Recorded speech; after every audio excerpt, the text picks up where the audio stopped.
Assalamualaikum warahmatullahi wabarakatuh. Bismillahirrahmanirrahim. Alhamdulillahi rabbil alamin. Wal 'aqibatu lil muttaqin. ولا عدوان إلا على الظالمين والصلاة والسلام على سيد الأنبياء والمرسلين سيدنا ومولانا محمد الأمين المبعوث رحمة للعالمين وعلى آله وأصحابه أجمعين والتابعين لهم بإحسان إلى يوم الدين أما بعد فقال الله سبحانه وتعالى أعوذ بالله من الشيطان الرجيم شهر رمضان الذي أنزل فيه القرآن هدى للناس وبينات من الهدى والفرقان الآيات Sadaqallahul Azim.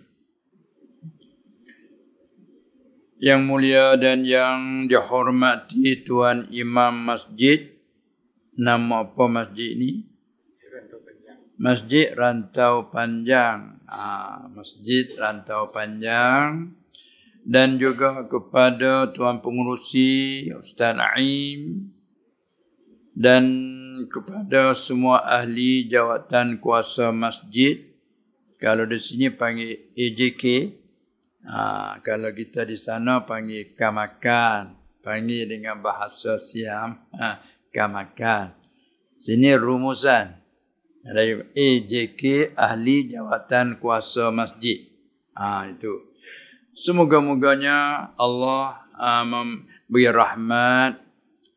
Dan juga seterusnya kepada semua hadirin daripada ustaz-ustaz, guru-guru dan juga semua yang hadir dan juga hadirat. Semoga dirahmati Allah Subhanahu wa taala.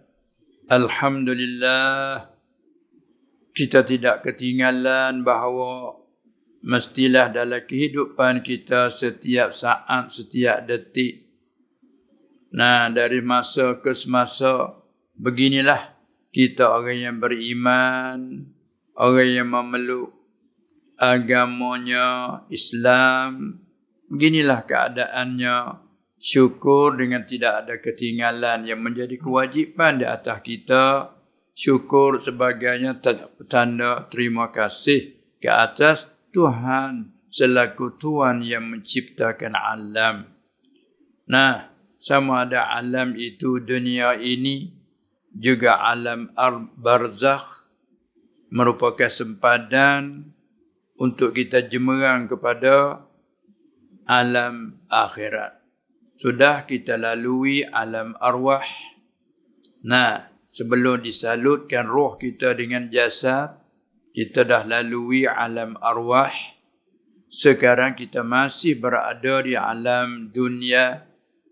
Dan di hadapan kita ini akan menemui alam barzakh. Wa min waraihim barzakhun ila yaumi yub'atsun. Jadi segala nenek moyang kita, saudara-saudara kita yang telah kembali ke rahmatullah, semuanya masih di dalam alam barzakh. Belum lagi ke alam akhirat. Sempadan. Dan kita akan berterus kepada alam akhirat. Semuanya itu sudah pun tertanam di dalam pegangan dan i'tiqad kita orang mukmin, dengan tidak ada syak sedikit pun. Tidak ada ragu sedikit pun bahawa kita ini akan mati dan akan hidup balik, akan bangkit roh dengan jasad sebagaimana di hari ini roh dengan jasad hidupnya. Kan? Sebelum daripada kita dilahir oleh Allah ke alam dunia ini, kita hanya secara roh sahaja. Roh, nyawa kan? Sini panggil nyawa, sama. Nyawa. Manakala di alam dunia ini, Allah mensaluti roh dengan jasad. Tubuh. Kita panggil tubuh lah. Sekaligus kita campur dengan kalimah Arab, tubuh badan. Nah, tubuh badan. Badan bahasa Arab kita campur tubuh badan. Jadi lepas pada ni pula akan diasingkan, akan diceraikan, akan ditinggalkan. Roh buat sementara, tinggalkan jasad. Qul yatawaffakum malakul mautil ladzi wukkila bikum summa ila rabbikum turja'un. Ya, kita selalu dengar, selalu dibaca, apalagi subuh, dia pagi Jumaat kan. Kita baca surah As-Sajdah adalah sebut tentang itu.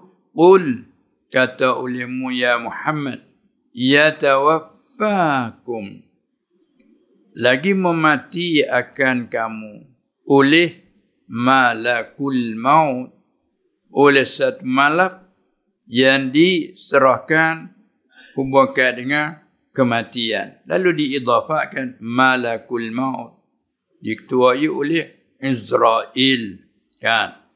Memati akan kamu oleh malakul maut. Dia panggil isnad majaz. Kerana hakiki yang memati siapa? Allah. Lahu mulkus samawati wal ardi yuhyi wa yumit wa huwa ala kulli syai'in qadir. Hakikat yang memati, yang menghidup. Apa makna memati, menghidup?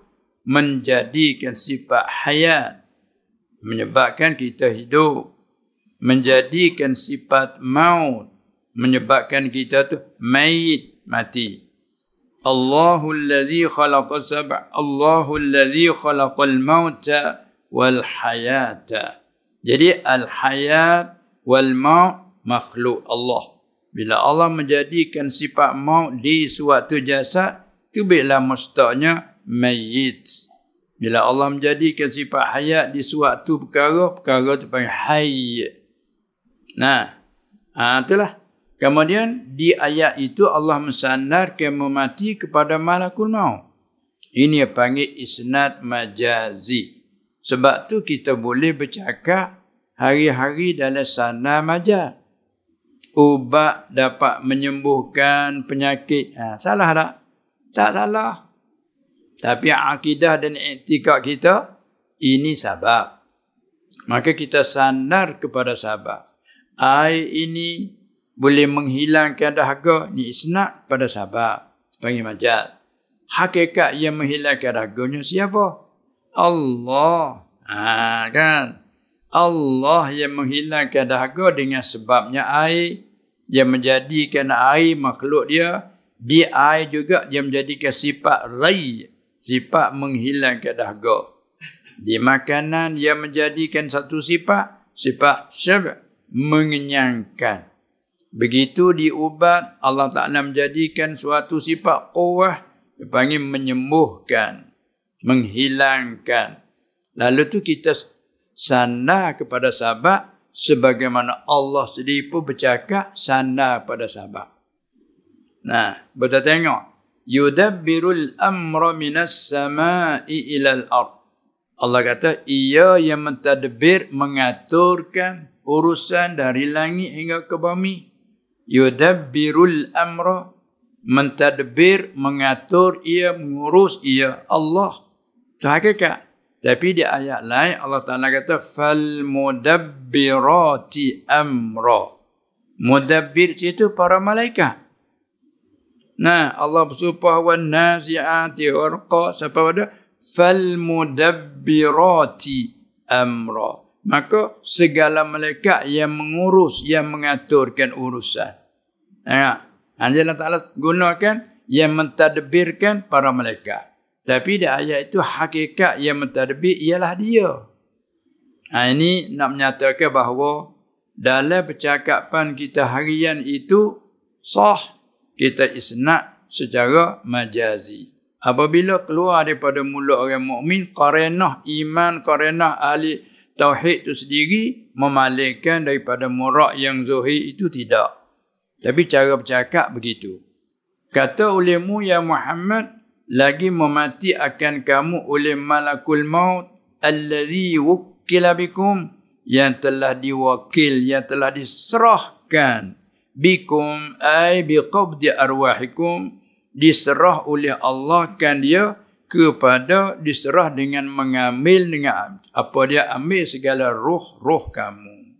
Jadi maka kita maklum bahawa sekarang roh kita masih dengan jasad. Tapi apabila sampai masa ajal, kita maklum roh dicabut, diambil oleh malakul maut. Bila malakul maut ambil roh, dia cabut, kerja dia cabut roh, buang roh, Allah menjadikan maut.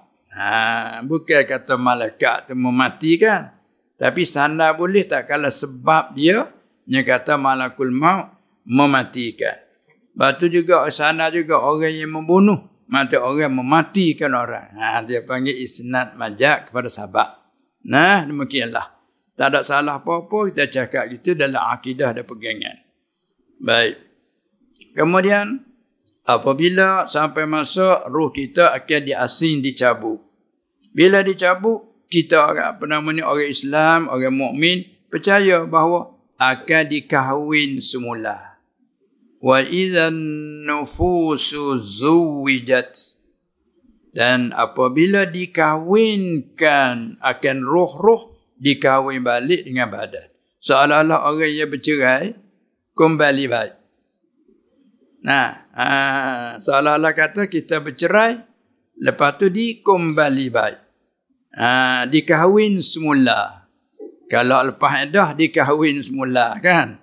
Orang yang bercerai itu. Kalau dalam iddah dipanggil dirajakkan. Ala kulli hal, hak yang bercerai dikahwin. Itu Allah Ta'ala sebut wa izan nufusu zuwijat. Ada akad nikah tu zawwajtuka. Aku kahwinkan kau. Maka Allah Ta'ala kata akan dikahwinkan. Roh dicabut. Maksudnya akan dikahwin. Dikahwin bila? Ketika ditiup sang kekala yang kedua. Thumma nufikha fihi ukhra fa idza hum qiyamun yanzurun. Dalam hadis pula sebut, selepas daripada ditiup sang kekala yang pertama, jarak masanya 40. Setengahnya 40 tahun. Dengan ditiup sang kekala yang kedua. Apabila nak ditiup sang kekala yang kedua, Allah himpunkan di dalam sur itu akan segala roh, segala nyawa. Kamai semua nyawa dalam tu. Besarnya kan. Sang kekala ni. Cuma dalam hadis sebut macam apa? Besar depan tu mari belok gitu. Bengkok ke panggil lah. Mari belok ke bengkok. Bengkok. Panggil bengkok gitu ya. Mari kecil. Macam apa tu kita panggil? Tanduk kerbau. Tanduk kerbau macam tu lah. Bengkok. Kecil di hujung ni. Luar depan. Tu dia contoh macam tu. Lepas tu semua segala roh kita hak yang dulu, hak akhir sekali mati, dimasuk dalam tu.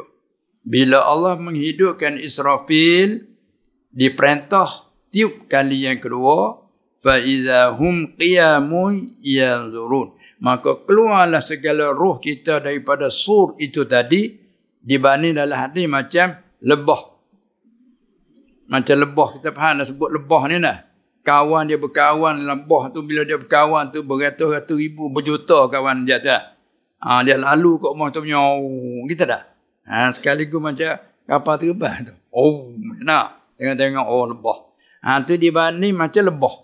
Keluar daripada lubang apa dia sur tadi. Maka pergi ke mana tu? Menuju pergi kepada jasad masing-masing. Kan dalam hadis sebut, setelah kita dalam keadaan jarak 40, Allah menurunkan hujan. Hujan merupakan air mani. Tidak hujan seperti air biasa. Hujan macam air mani lelaki. Setelah itu disuruk. Panggil suruk tak sini? Suruk juga. Disuruk sampai kering. Apabila kering, jasad kita tumbuhlah macam kulat. Sini panggil kulat dah tu. Panggil kulat. Satu lagi panggil apa? Cendawan. Cendawan. Tu. Aku tak faham kulat tu. Kita guna satu lagi cendawan. Faham. Kalau faham dua tak ada masalah lah. Baik. Tumbuh kita dengan kuasa Allah Ta'ala. Dia cerita siap-siap. Benda lagi akan berlaku. Sebab tu nak panggil orang mukmin tu orang allazina yu'minuna bil ghaib. Tu sifat dia. Sifat kita orang mukmin. Allah mensifatkan orang mukmin orang yang beriman, orang yang percaya bil ghaib ayil ghaibi anna. Perkara ghaib dari mata kita, ghaib dari pendengar kita, kadang-kadang ghaib daripada fikiran kita. Tapi bila Allah sendiri menceritakan, Rasul walaupun dia manusia seperti kita, tak kala ia pilih, orang pilihan dia dengan sifatnya amanah, luar jujur, betul, sidik, benar dalam cakap, orang pilihan dia. Bila apa hak dia cerita, Allah, daripada Allah suruh ia cerita. Dia tidak tambah walau sedikit, dia tidak mengurang walaupun sedikit. Tu orang Rasul kan tu. Gak kita beriman. La ilaha illallah sebagai pokok dan asas. Muhammadur Rasulullah. Dua tu gak. Macam satu kelimah lah. Walah dua perkataan. Macam satu perkataan ayat berlazimannya. Al-mutalaziman la yanfakkan. Dua yang berlaziman tak boleh asing. Apalagi akidah kita kemah, tak ada asing. Sekalipun ucap kita satu, tapi ucap satu, lazim yang satu lagi. Contoh kita dah zikir. La ilaha illallah. La ilaha illallah. Beratus, sampai beribu duk la ilaha illallah. Tapi Muhammadur Rasulullah kata tak? Tak kan? Tak kata. Nuh akhir tu, bila nak tamat tu, la ilaha illallah. Muhammadur Rasulullah. Ada yang kata, itu zikir Yahudi zikir. Ada yang kata begitu. Macam mana kata gitu? Sahabat tak ada Muhammad Rasulullah. Hai, orang Yahudi dia tak ada dalam i'tiqad ni lagi dah. Bukan tak ada di mulut. Kita, bila sebut, la ilaha illallah, lazim Muhammadur Rasulullah. Makna dia tu tak boleh asing dua tu. Sama ada ketika kita kata, tak kata pun dia bersedaging dah. Tadi panggil sedaging. Berlaziman dua tu. Baik. Sebab itulah apabila daripada datangnya daripada Rasul yang menceritakan sallallahu alaihi wasallam, juga Allah sendiri menceritakan, kita orang mukmin tak panggil mukmin kalau dia ya ke? Bukan orang mukmin lah. Mana kita yakin cerah macam lampu beginilah. Tak ada halangan apa. Tu cepat orang mukmin. Sebab itu cerita macam ni kalau kita cerita ke orang yang kufur, tu dia kata bohong dah. Dia kata bohong, kata dusta, rekaan. Kata macam-macam lah. Tapi kita orang mukmin tak. Tengok macam cerita tadi. Lepas akan datang. Lepas pada ditiup sangka kala. Sehingga maka hujan diturunkan. Allah menurunkan hujan. Air hujan tu pula macam air mani. Kita dengar. Dia panggil sama'i. Ini daripada cara usuluddin. Yang bersakut dengan masmu'at. Ataupun sam'iyat. Kan dalam usuluddin dia tiga percaraan kan. Sebab uluhiyah, cakap sifat-sifat ketuhanan. Dan nubuwah, sifat-sifat orang jadi nabi. Dan sam'iyah. Ini baru dia bahasa terhati di atas dengar. Ini jadi sam'iyah ni. Kita akan mati. Lepas mati akan hidup balik. Ada tiup sangka kala. Yang pertama. Yang kedua. Jarak masa antara 40 tahun mari dari mana? Mari daripada Quran dan hadis. Hak ni sebut macam ni, hadis pula menjelas. Dalam Quran kata wa nufikha fis suri wa nufikha fis suri. Rayak sekadar tu tak ada rayak jarak antara summa nufikha fihi ukhra. Tak ada rayak lah jarak antara dua tu berapa tahun. Dalam hadis sebut 40. Dia kata maka di celah itu menurunkan hujan. Selepas tu bila keringnya tumbuhlah jasad kita macam cendawan tadi, macam kulak tumbuh. Kita selalu gambarlah rupa tergambar kan. Tempat kita ni musim hujan barak. Kata ni. Maka tumbuh kulak benang lah kalau dulu. Kulak benang, kulak apa lagi macam-macam kulak. Hak kita dok tanam apa tumbuh dengan keadaan gitu. Bila ditiup roh tu keluar lagi. Masuk dalam jasad. Bila masuk tu fa iza hum qiyamun, Tuhan kata. Maka tiba-tiba mereka itu qiyam, bangun. Sampai panggil hari qiyam. Tapi tu tak panggil sebut hari qiyam saja. Mesti apa hari qiyam? Kena tambah sekali lagi. Hari kiamat. Oh, faham hari kiamat. Kalau kata hari qiyam, apa hari qiyam? Itu kelimah yang samalah. Qama yaqumu qiyam. Yauma yaqumun nasu li rabbil alamin. Hari yang berdiri bangun oleh segala manusia. Tu qiyam. Tapi masuk tu qiyamah. Qiyamat.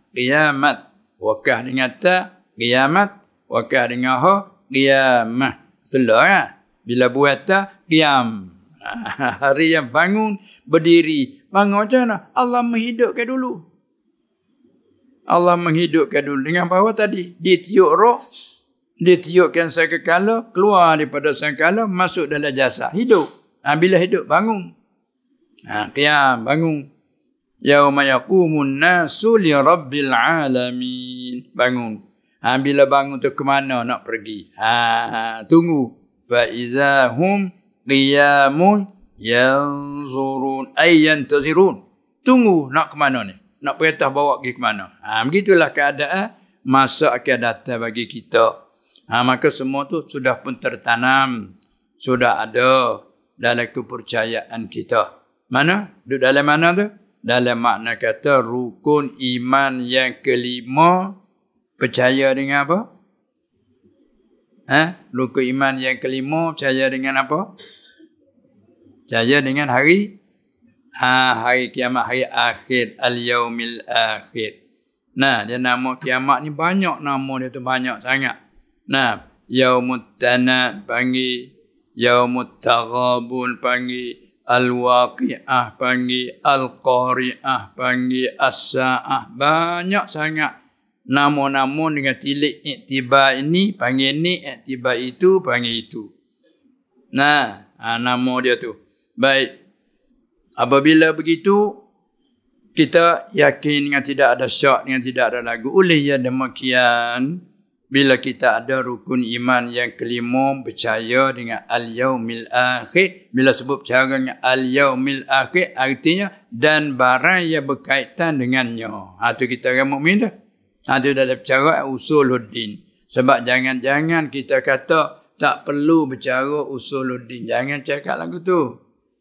Kalau cakap lagu tu hak telah lepas, kita kembalilah. Sebab cara usuluddin yang masuk tadi. Cara ke sifat ketuhanan, sifat kenabian. Bila tak faham sifat ketuhanan kenabian, apa yang dicerita oleh Allah, apa yang dicerita oleh Rasulnya SAW, inilah panggil masuk bahagian yang ketiga, sam'iyat. Ini mana tak bercara usuluddin yang tiga mawdu' dia. Jadi kalau kita kata tak perlu bercara usuluddin, ini. Salah, tak perlu bercara akhirat gitu. Itu tepat kesilapan kita cakap lagu tu. Tak boleh. Baiklah. Apabila dah kita ada dalam kepercayaan kita ada hari akhir, kita akan hidup kembali. Bila hidup kembali, masing-masing menerima balasan. In khairan fa khairun, wa in syarran fa syarrun. Dalam hadis sebut kan? An-nasu majziyun. Segala manusia akan dibalas, semua mereka itu. Akan dibalas. Maknanya, bila dibalas, in khairan fa khairun, in kana amaluhum khairan fa jazauhu khairun. Jika adalah kerjaan mereka itu yang baik, maka balasannya pun yang baik. Sebaliknya, wa in syarran fa syarrun. Jika adalah kerja mereka itu yang buruk, maka balasannya pun buruk. Ini sudah tertanam akidah kita di situ. Dengan yang demikian, kita masih lagi ada masa peluang dalam hidup dunia kita ini untuk nak menuju ke sana. Sebab tu kita orang mukmin dijaga sangat, diberi tazkirah, diberi nasihat supaya kita tidak lupa, supaya kita tidak lalai barang apa di hadapan kita akhirat. Sebab kita adalah kepercayaan. Ada pun kepada orang yang belum beriman, kita ajak, seru dan tunjuk jalan, semoga-moga mereka percaya. Di situ dulu. Kita beri huraian, beri tunjukkan supaya mereka nampak, boleh percaya. Ada pun nasbah dengan orang mukmin, orang percaya dah. Percaya dah tu perkara nak melalai kita ni banyak dalam dunia kan. Sebab dia kata alhaakumut takatsur. Telah melalai akan kamu oleh berebut-rebut pada banyak. Duk berebut nak banyak ni melalai kan. Dan ayat lain pula, ya ayyuhallazina amanu la tulhikum amwalukum wala auladukum an zikrillah. Tengok dia nasihat. Hai orang-orang yang telah beriman, janganlah melalaikan kamu oleh harta-harta kamu. Kerana harta ni satu sebab, yang lalai dengan sebabnya. Harta juga sebab yang menolongkan kamu. Ala kulli hal, harta ni ada sebab yang menolong, boleh jadi sebab yang melalai. Lalu Allah nasihat pada kita orang mukmin, hai orang-orang yang telah beriman, hai orang-orang yang telah percaya, termasuk kita-kita ni. Walaupun kita ni dah akhir zaman pun, masuklah umur ayat tu. Hai orang yang telah percaya, janganlah tulhikum melalaikan kamu oleh amwalukum segala harta benda kamu itu. Hanya harta benda kamu itu satu sebab penting untuk kamu nak guna kebaikan. Tapi tak kena lagu, maka harta itu melalaikan kamu. Janganlah, jangan nasihat kita. Dan wala auladukum, dan janganlah melalaikan kamu oleh anak-anak kamu. Terkadang orang lalai sebab anak. Lalai dari apa?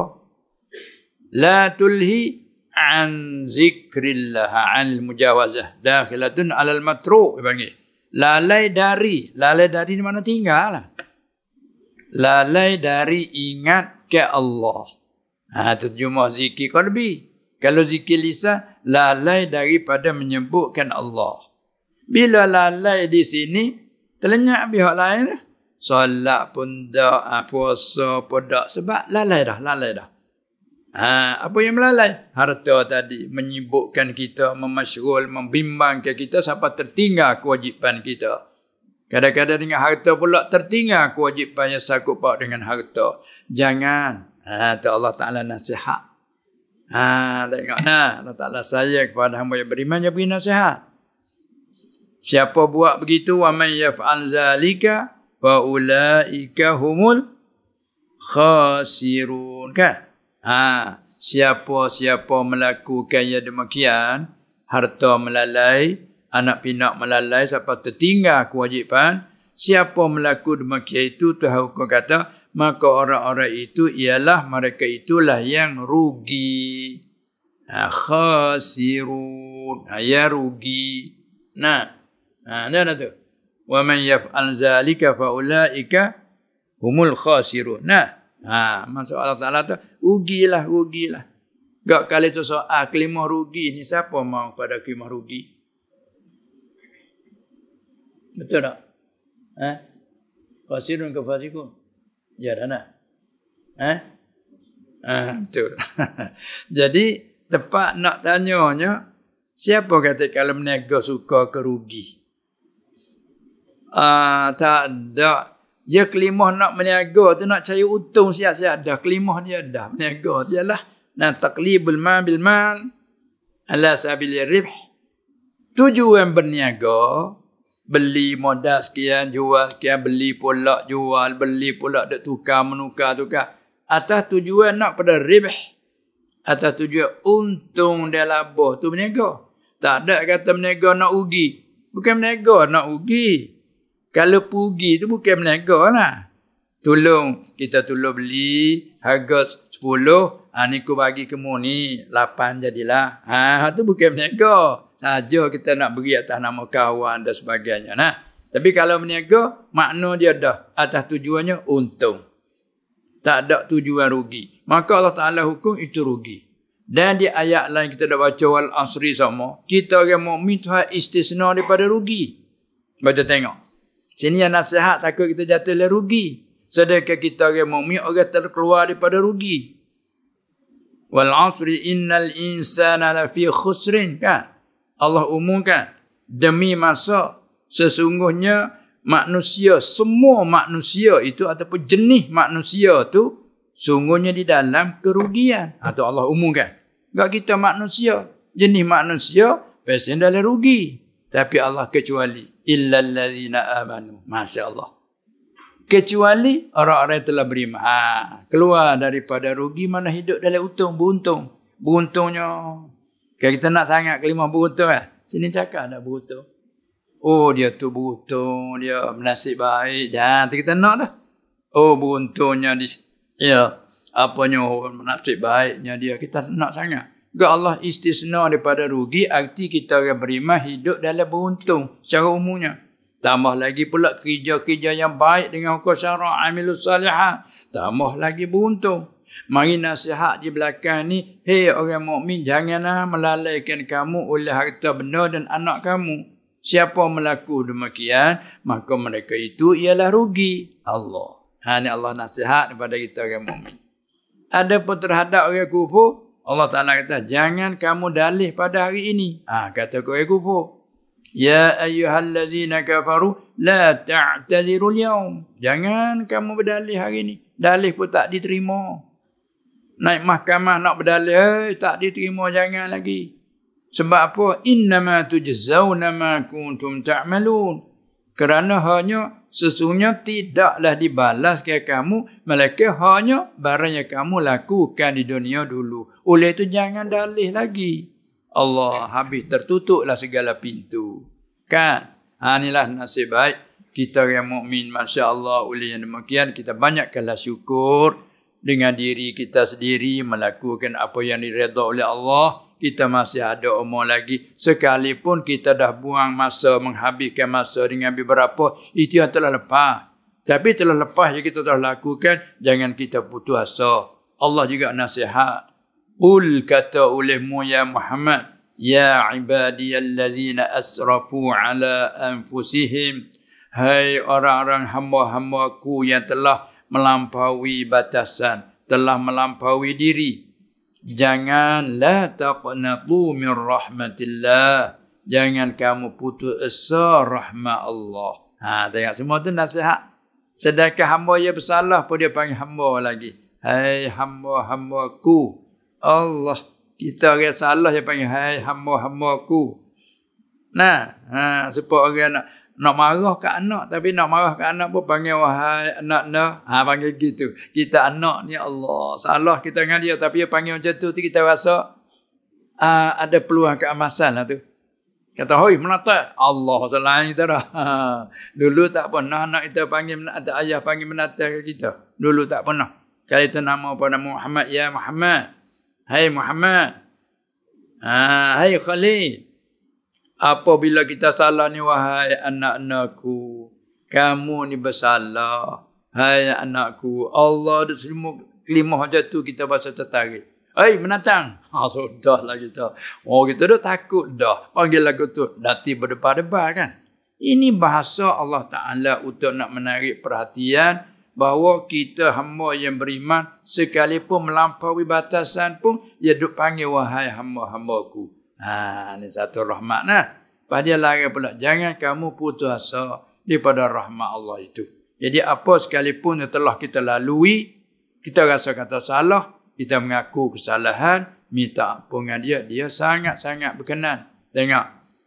Allah Ta'ala kata nah, innallaha yuhibbut tawwabin. Sesungguhnya Allah kasih berkenan akan orang-orang yang banyak bertaubat. Kan? Dan juga wa yuhibbul mutatahhirin. Allah kasih akan orang-orang yang banyak sungguh-sungguh menyucikan daripada segala kekotoran zahir juga maknawi batin. Itulah peluang bagi kita yang mukmin. Alhamdulillah, syukur kita nah. Lalu itulah kita doakan dengan imam-imam selalu doa lepas solat kan. Allahumma apa dia ahyina bil iman kan. Wa amitna bil iman. Wa hasyurna bil iman. Tu ya dah tu.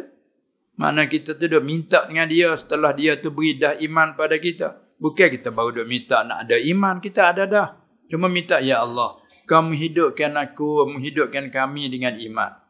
Apa kita ada iman dah? Mana kau mengekallah hidup kami ni dengan iman. Dan hak depan tak tahu lagi ni. Wa amitna bil iman. Ya Allah, kau mematilah kami ni dengan iman. Semoga-moga harap kau mematilah kami dengan iman. Kerana masa depan kita tak tahu lagi. Dan mati atas iman tak ada apa dah kat depan tu. Tapi kita minta lagi. Wahsyurna bil iman. Himpun kami di akhirat esok dengan iman. Tak payah dah sana. Dan mati di atas iman. Sana tentu sekali dah tak bertukar dah. Tapi seronoknya kita dengan iman minta lagi. Wahsyurna bil iman. Apa lagi? Wa adkhil jannata ma'al iman. Oh minta lagi. Walhaku pun tak boleh masuk syurga. Nah, tapi seronoknya kita dengan iman minta lagi, minta lagi. Itulah ni jiwa kita orang mukmin. Masya-Allah. Selepas itulah sebagai laluan kita tadi kita kembali balik kepada soalan yang telah dibentangkan tadi. Sesuai dengan itu munasabah dengan sebut amal soleh tadi. Kerjaan yang baik. Iaitu kita ulangi sekali lagi berkaitan dengan sakut dengan salat tarawih. Apa cuba ulang sekarang soalan sekali lagi. Antara 8 dan 20 mana kau lebih afdal? 8 riyal dengan 20 riyal mana lebih afdal? Budak jawab lebih hak 8. Ya dia. Pada begitu padan dah. Tu kalau nak kecek bak akal lah tu. Tapi ini berkaitan dengan amal ibadah. Bila amal ibadah bukan semata-mata akal, tidak. Syariat ni hanya warid daripada sana kan. Data warid daripada hadis, lepas tu istinbat oleh para ulama rahimahumullahu ta'ala. Cuma sebagai perbandingan secara mudahnya gitulah dia. Ya tidak mestinya apa ni bilangan yang banyak tu mesti lebih, tak mesti kan. Tengok kalau kata-kata solat duha, hak kau yang muktamad sebanyak-banyak berapa rakaat? Solat duha berapa rakaat? Kau muktamad 8, kau muktamad. Muqabil ni kau dhaif kata 12. Lepas tu untung bagi kita kalau kita sudah solat 8, berasa nak solat lagi, 2 lagi, 4 lagi, kita ikut kawan yang mengatakan 12. Bolehlah kita niat solat duha. Tapi kalau kita berlaku tak kata 8, cukup 8 tak boleh nak duha, nak lagi niat lain, semua lain lah. Sunat mutlaqah ke?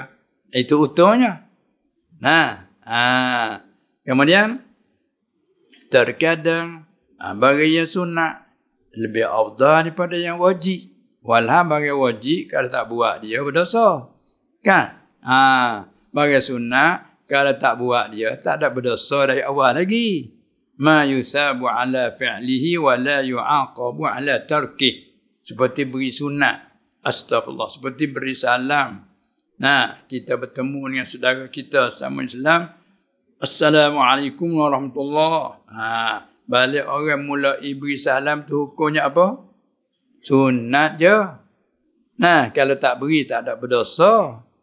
Tapi bila orang yang kena beri salam tu hukumnya wajib. Kalau kita hanya seorang diri, musallam alaih tu seorang diri, wajib ain jawab. Kalau kita berbilang sekarang kita 2 orang, wajib kifayah. Kalau 2-2 tak jawab, berdosa semuanya. Kalau seorang jawab, lepas yang seorang lagi. Tapi fadilah dapat kepada yang jawab. Maka jawab salam wajib. Memberi salam tu sunnah. Tapi dari segi fadilah dan kelebihan, lebih hak beri salam.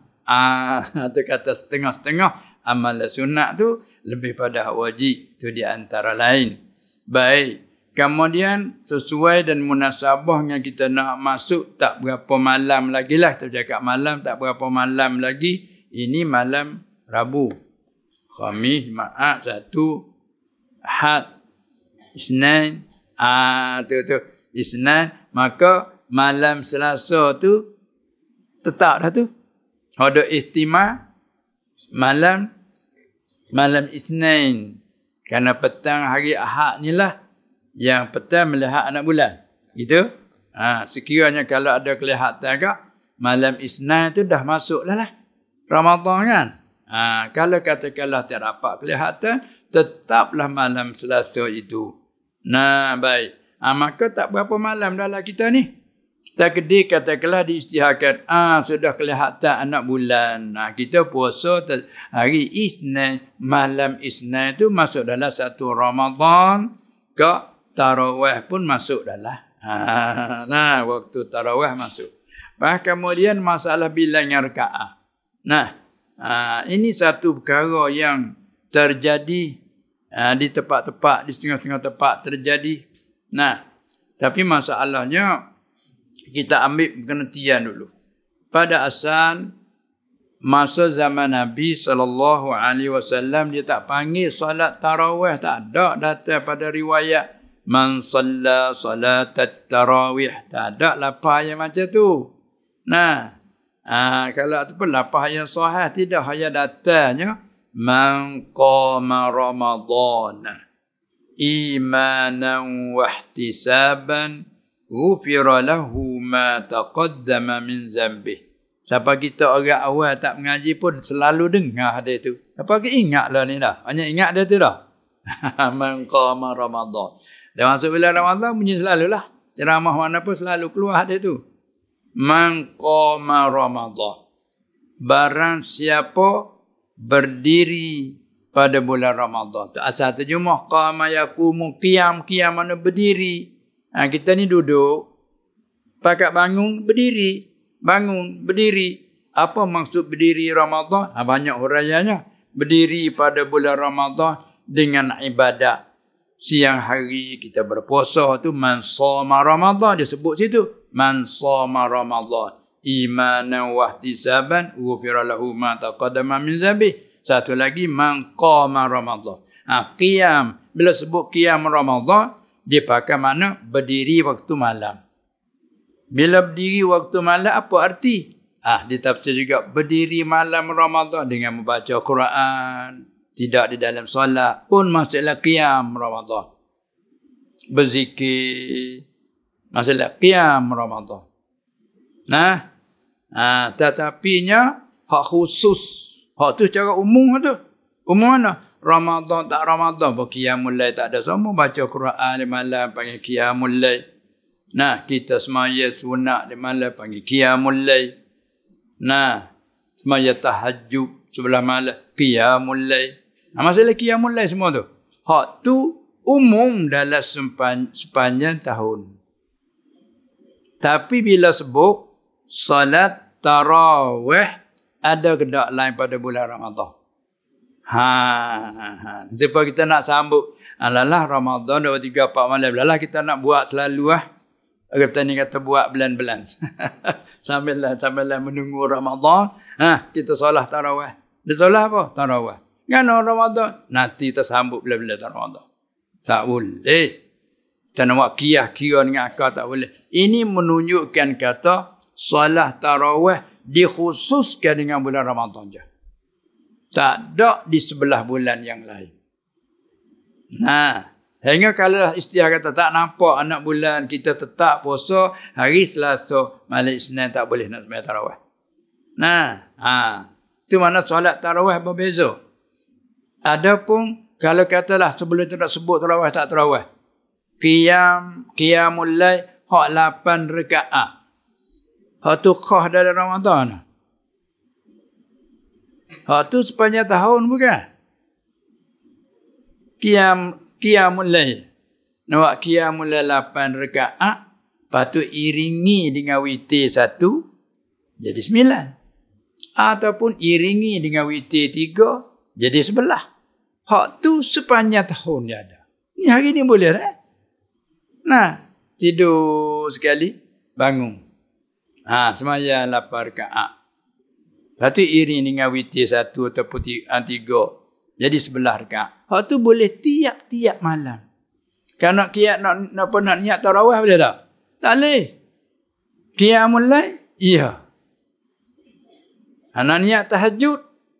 Hak tu tengok. Kalau tak tidur kita tak lena. Sampai jam 1 malam tak lena tidur. Maka tahajud tak masuk waktu. Qiyamul lail? Ya. Itu kata umum. Nah, apabila tahajud, khusus dengan kamar daripada lena. Kita tidur, walaupun kita tidur lepas maghrib. Sudah solat maghrib, penat sangat, nak sama-sama nak tunggu isyak. Nah, terlelap, terlena, lena. Jaga, masuk isyak. Sudah main isyak, boleh niat tahajud lepas pada tu. Surah rawatib ke main tahajud. Boleh, sahabat kita dah lena. Nah, kalau kita tidur lepas isyak tidur, tak lena. Petani kata tak jenera. Sampai jam 1, jam 2. Bangun, ambil sembahyang. Nak niat tahajud tak boleh, tak masuk waktu kerana tak lelak, tak lena. Qiyamul lail, qiyamul lail boleh semata. Tu nak buat 8 kau nak.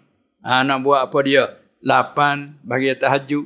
Apa tu nak tambah witir tu 11, campur dengan 8 jadi apa? 19. Ini niat tahajud ataupun ni qiyamul lail, niat witir 11 campur 19. Boleh hak tu sepanjang tahun. Nak sifat tahajud saja, nak sifat qiyamul lail 8 saja, boleh sepanjang tahun. Tapi bila masuk Ramadan, tubik satu panggilan solat tarawih. Maka timur main di mana solat tarawih ni? Tarawih bahasa kita apa? Berehat. Berehat apa? Berehat daripada apa? Berehat. Tu Melayu campur Arab tu dah. Rehat tu Arab. Melayu kita gapo Melayu semua gapo berehat ni? Apa dia? Faham tapi nak kata tak boleh dah. Faham. Gerti tapi apa nak kata? Sebab dia bercakap lagu tu kita berehat. Berehat, istirahat. Lebih harap gitu. Kalau nak kata bertenang, kalau nak kata apa lagi? Bersenang, kan? Bersenang-senang, bertenang. Apa lagi? Carilah bahasa-bahasa tu. Baik. Bila kata berehat dari apa? Ya kena ada dari lah. Kalau kita berehat dari kerja, kan? Pagi kita kerja sampai jam 12. Jam 12 tengah hari, berehat. Ambil ketenangan sekejap. Beri ketenangan. Lepas tu nak sambung kerja pula. Beri terang ketenangan. Nak sambung kerja pula. Itu berehat. Beri ketenangan. Sebab tu Allah Ta'ala menjadikan malam ini apa dia? وَجَعَلْنَا اللَّيْلَ لِبَاسًا وَجَعَلْنَا النَّهَارَ مَعَاشًا. Tidur itu apa? وَجَعَلْنَا نَوْمَكُمْ سُبَاتًا. Allah Ta'ala menjadikan lena kamu itu rehat. Tenang diri.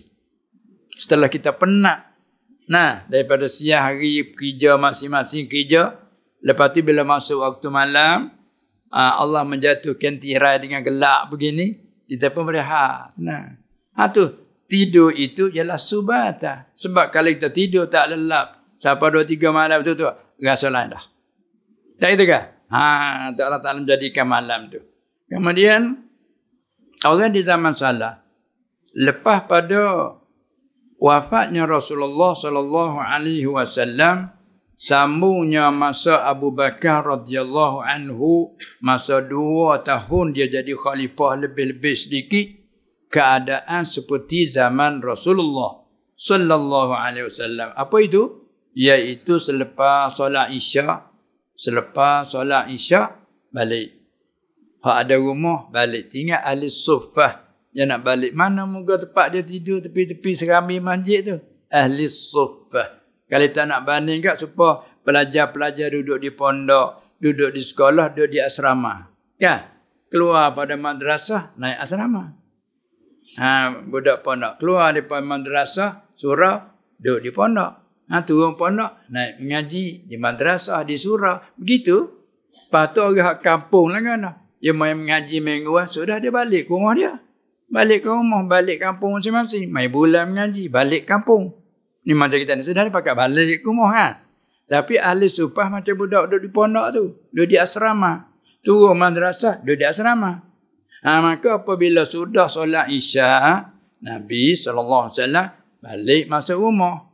Sahabat-sahabat hak lagi ada rumah, balik ke rumah. Begitu. Nah, zaman dia gitu. Lepas tu, buat ahli sufah, hak tak balik duduk ke masjid, ke duduk berzikir, duduk iktikaf dalam masjid. Mungkin tu baik masjid, tu ahli sufah di situ. Lepas kita duduk Madinah kan? Ada tempat ahli sufah sebelah balik hulu. Daripada masjid kerana bukan sebelah hilir. Kerana Madinah dia sembahyang hadap hulu kan. Sufah dia tempat balik hilir je. Bila ni tak ada lah bekas-bekasan. Orang tunjuk ni tempat ahli sufah dulu ni. Jadi mereka itu duduk ke masjid, kena berzikir, dah apa, mungkin naik dah tu. Duduk masjid, dah gitu ya dia. Kebetulan Rasulullah SAW keluar pada rumah dia, masuk masjid. Semayang. Buat ahli sufah bila tengok selalu. Tu dia nak. Selalu pakat jemaah ikut dia.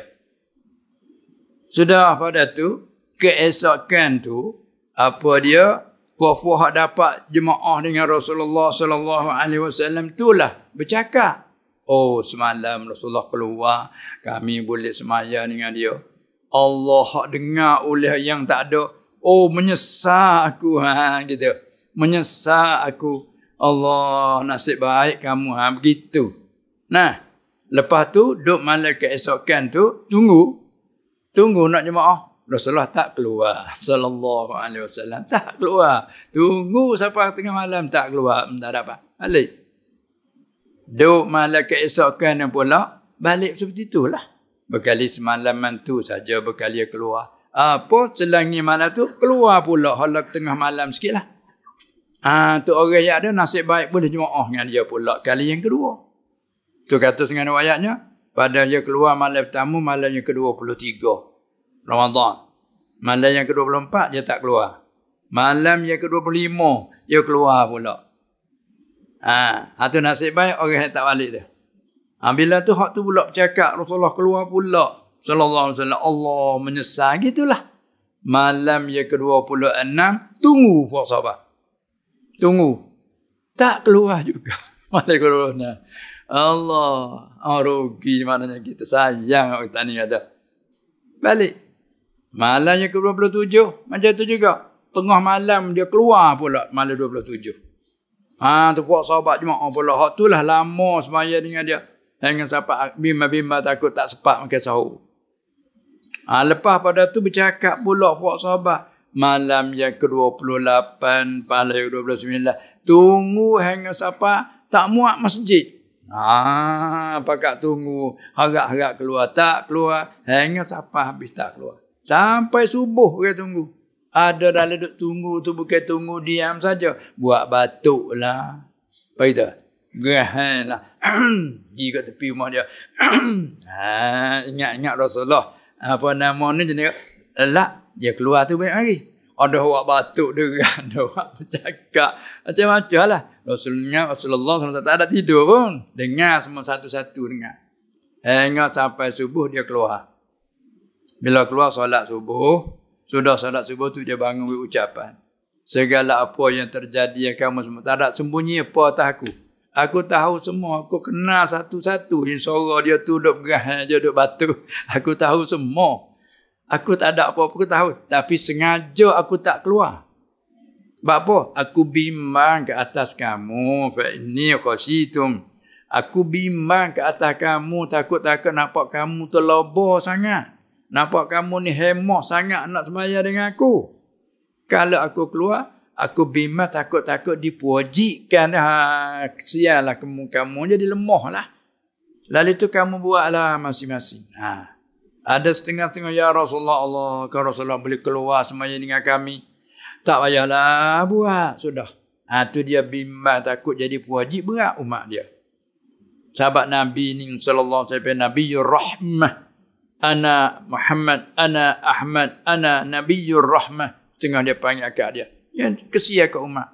Sahabat tu dalam masalah bersugi ni. Kita panggil berus gigi setiap kali nak solat, setiap kali nak wuduk ni. Dia bimbang tak umat sebab tu dia tak wajib. Hingga siapa dia kata mana? Laula an asyqa ala ummati la amartuhum bisiwak inda kulli wuduk. Satu riwayat, inda kulli salah. Kalau tidak aku menyusahkan umatku pada masalah bersugi setiap kali wuduk, setiap kali semaya. Kalau aku tidak takut menyusahkan umatku, aku nak suruh mereka dengan bersugi setiap kali solat dan setiap kali wuduk.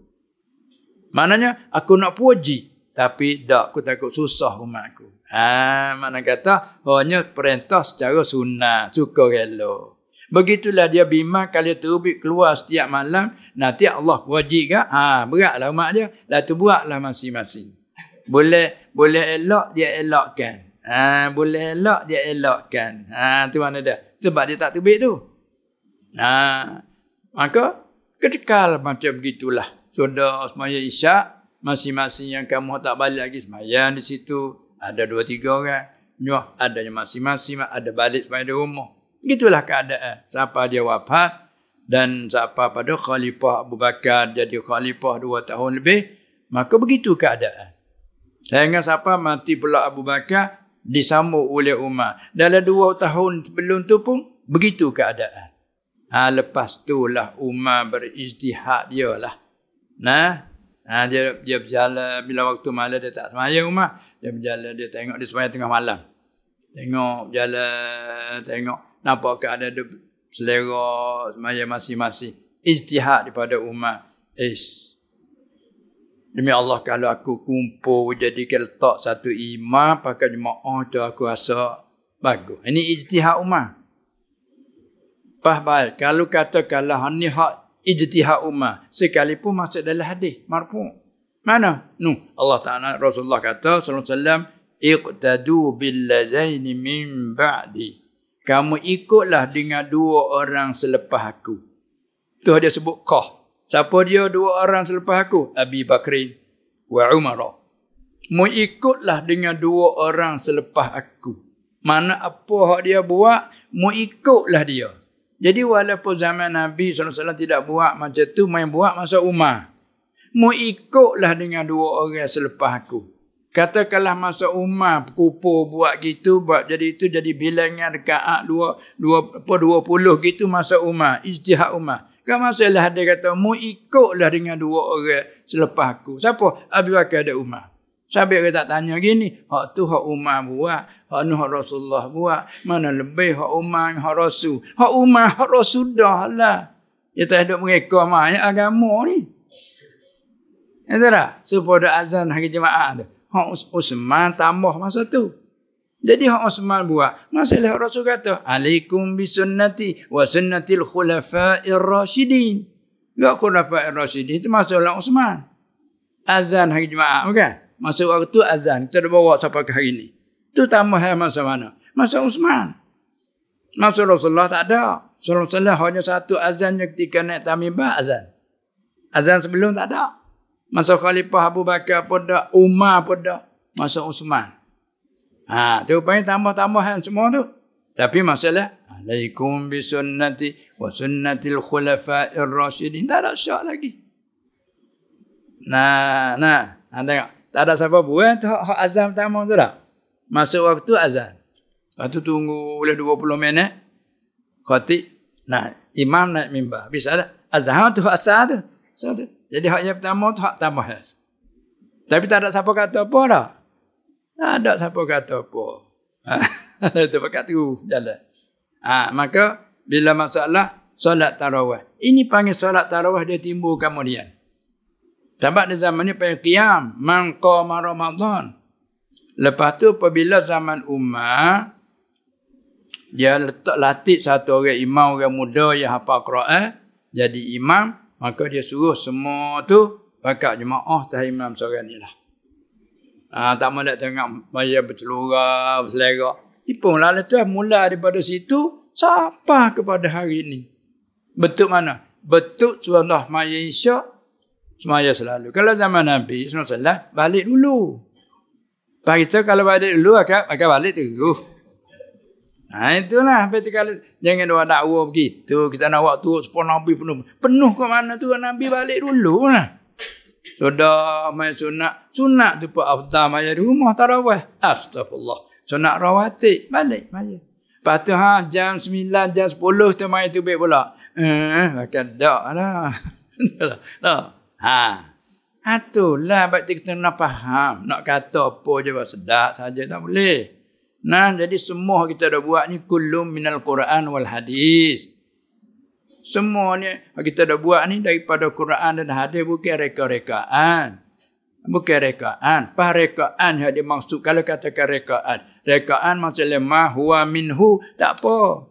Hak tak boleh tu man ahdasa fi amrina haza ma laisa minhu. Ma laisa minhu. Mapunya ma huwa minhu. Iya. Kita ada kena mengaji kaedah tu jadi apa? Lepas tu kita nak buat 8 juga buat. Tapi panggil tak penuh, tak panggil tarawih. Qiyam Ramadan, okey. Qiyam Ramadan je lah. Tapi nak kata tarawih tak cukup kerana tarawih 20 rakaat. Baik kita mengaji lagi tak? Salatut tarawih 20 rakaatan. Gitu.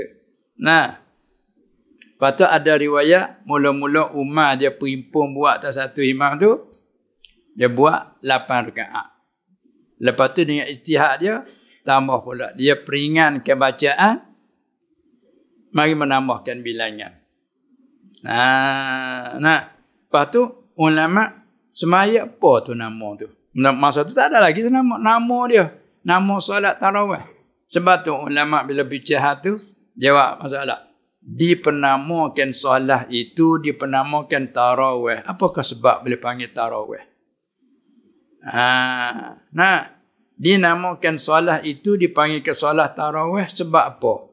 Sebab orang salaf di zaman dulu dia solat 2 rakaat pertama beri salam, lepas tu sambung 2 rakaat berikut beri salam. Di celah beri salam yang keempat dengan nak masuk rakaat yang kelima tu dia berehat situ. Tu panggil tarawih tu. Tarwihah. Satu berehat situ. Maka di celah berehat tu orang Mekah dia ambil kesempatan tawaf. Berhenti semaya tawaf. Nak baca Quran, baca Quran. Nak berzikir tu zikir. Nak ambil tawaf. Gak lama juga nak tawaf. 7 keliling sebagai maklum. Lepas tu bergipung. Sembahyang sambung. Satu tarwihah dia panggil. Sembahyang sambung rakaat yang kelima, yang ke-6 beri salam. Setelah beri salam yang ke-6 tak berehat. Terus pula rakaat yang kelima. Sampai kepada bukan rakaat yang ke-7, yang ke-8. Beri salam yang ke-8 berehat pula. Berehat itulah apa tadi? Ambil zikir-zikir. Nak buat apa dia baca Quran, hak tawaf. Apabila sudah selesai, berimpung pula. Berimpung, sambung rakaat yang ke-9. Sampai yang ke-10, beri salam. Terus naik rakaat yang kebir rakaat yang ke-11 sampai yang ke-12. Berhenti tu, terihah pula situ. Jadi 3 dah. Jadi bila kaedah lurah, bila terwihah sekali berehat. Manakala di celah yang ke-8 dengan yang ke-9 berehat kali yang kedua. Tarwihatan. Di celah rakaat yang ke-12 dengan yang ke-13 berehat kali yang ketiga. Tu apa panggil? Tarawiha. Tu kalimah Arab. Panggil tarawiha. Beberapa kali rehat. Pas kali 8, berapa kali rehat? So, yalah. Bagi tak ada berehat tu. Ada selit ceramah tu lah tu. Mari selit ceramah tu lah tu. Dan Rasulullah tak ada ceramah tu lah tu. Tu jadi, habis tu kata, jadi pening juga kita orang awam ni. Habis itulah kita nak buat ni ibadat. Janganlah itu sesuatu ni kita faham masalah nah. Baik. Ana kata di celah tu kan berehat tapi ucapan. Ada setengah ucapan jelah tu. Jadi kena jepuk kah nah. Ni kena ucap dengan kadang-kadang ada lagu tu. Pani mai mana tak mahal dia panggil. Itulah kalau kira yang kata perkara ijtihadnya tidak dilarangkan. Ijtihad hawadih dia boleh. Apa nampak perlu bagus asalkan tak bercanggah. Boleh kita nak ijtihad. Celah tu nak ucapan. Tak ada apa. Tapi masalah hak lain Nabi tak buat. Pada waktu itu tu jadi masalah. Jadi apa tanakut dalam perbuatan dan perkataan kita. Oleh itu kita kembali kepada kita buat dengan hati yang bersih sebagaimana munasabah duk waballighna Ramadan. Ya Allah, kau menyampailah kami bulan Ramadan. Bila masuk Ramadan bertekan lalu 12 lapis. Apa itu? Apa itu? Ada tanya. Dia pakai fahamlah. Tapi kalau dia di Yaman, masya-Allah, mana masjid semaya awal. Sodah semaya isyak, semaya selalu. Bagi orang-orang yang nak berebut amalan, dia semaya situ. Bila cukup situ 20, hak nak ada semaya akhir, masjid selagi. Dia pergi semaya situ pula. Sudah situ ada semaya akhir lagi. Pergi situ pula. Siapa berpuluh-puluh rakaat semaya. Semaya apa? Tarawih 20 je. Pahal lebih lagi, niat mutlaqah. Qiyamul lail tu boleh beratus-ratus gila. Sunat mutlaq. Tu bagi orang yang berebut lagu tu. Ni jadi batah. Nak ke Ramadan dia batah. Janganlah kita faham gitu. Jadi mana sebab tu panggil solat tarawih. Kerana orang salaf dulu dia berehat di celah-celah tadi. Dia 4 kali berehat. 4 kali tarwihah panggil tarawih. Maka orang Madinah tak kala dia nak nak menjadi sama cinta dia dengan orang Mekah, dia nak tawaf, dia tak ada Kaabah, lalu dia ganti di satu tarawih 4 rakaat. Manakala 4 kali tarawihah, 4 kali 4 jadi 4 kali 4 jadi 16. 16 kita capur dengan asal 20 jadi berapa? 36. Hatu mazhab Maliki 36 semaya tarawih. Bukan 8 naik gunung. 36 tu mazhab Maliki tapi dia panggil dalam kaum qadim dia. Kerana dia ambil setengah pada alasan bagi orang mazhab Maliki dia panggil amalan ahli Madinah. Amalan ahli Madinah dia buat kerana tadilah. Kerana dia nak tawaf dengan orang Mekah. Orang Mekah boleh ambil kesempatan tawaf, dia nak tawaf tak boleh. Dia masuk dengan ijtihad dia 4 rakaat. 4 kali tarwihah, 4 kali 4 rakaat bermakna 16. Dicampur dengan asal 20, 36. Semaya tarawih itu diisi jumhur 20. Diisi Imam Malik satu riwayatnya 36. Tu tak ada masuk witir lagi tu. Kalau masuk witir sebanyak mana? Witir sebanyak-banyak je. 11 rakaat. Cuba kita capur pula dengan 36 jadi 47. Pakai dak dah kita. Pakai dak dah. Tu kalau ada lagi hak nak, kalau ada hak 4 lagi dak nak tu lagi tu. Tu faham gitu. Faham gialah kelebihan tak kelebihan tu dia. Semuanya ada kelebihan terpulang kepada ikhlas kita. Khasyuk kita setahun itu pulang ke situ. Kalau tak ikhlas banyak pun tak jadi dah. Yang tak jadi segi makbul. Kerana ikhlas ni syarat bagi diterima.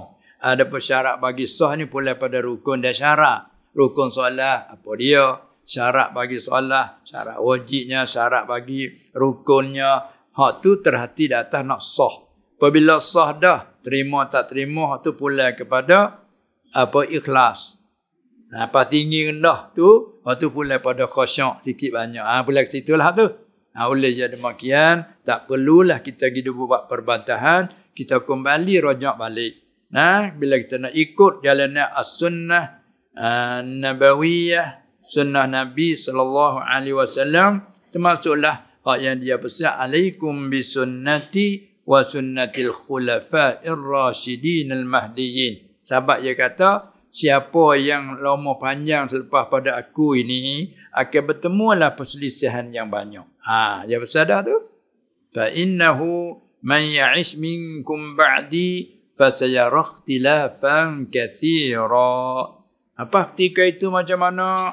Fa'alaikum bisunnati, maka lazim atas kamu itu dengan jalanan aku dan wa sunnatil khulafa'ir rasyidina, dan jalanan pengganti-pengganti aku yang menunjukkan manusia dia dapat petunjuk mereka itu. Gak siapa masuk pada khulafa'ir rasyidin?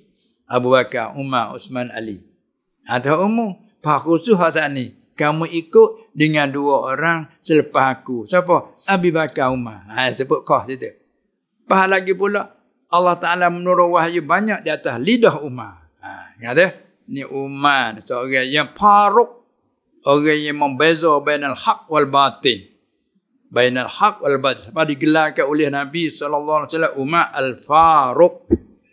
Tu, katakanlah Umar lah tu buat macam tu, kita kata gitulah.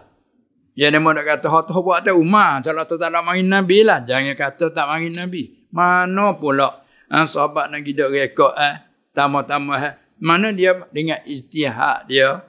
Maka bila ijtihad, kita kelip pada mu ikutlah. Jadi tak ada syak lagi. Tiba-tiba kita pergi ajar kata tu hak Umar buat. Hak Nabi, mana lebih hak Umar hak Nabi. Lah, tanya lagu tu. Gak kita ke awal lebih hak Nabi. Tu kata ni bawa pada nak mengurang-urangkan pula ni kepada sahabat apa ini. Jadi hak ulama nak buat tu mana? Sedangkan mereka itu warasatul anbiya. Kata. Abatulah. Nah, untuk kita ada amal mari dah. Kalau katakanlah dia mau buat 8 aja. Tak ada masalah buat 8. Kita tambah lagi lah 12 lagi. Ada riwayat di zaman dulu, zaman-zaman sahabat. Bila buat, lepas tu sudah balik semaya di rumah. Bunyi suara macam suara lebah.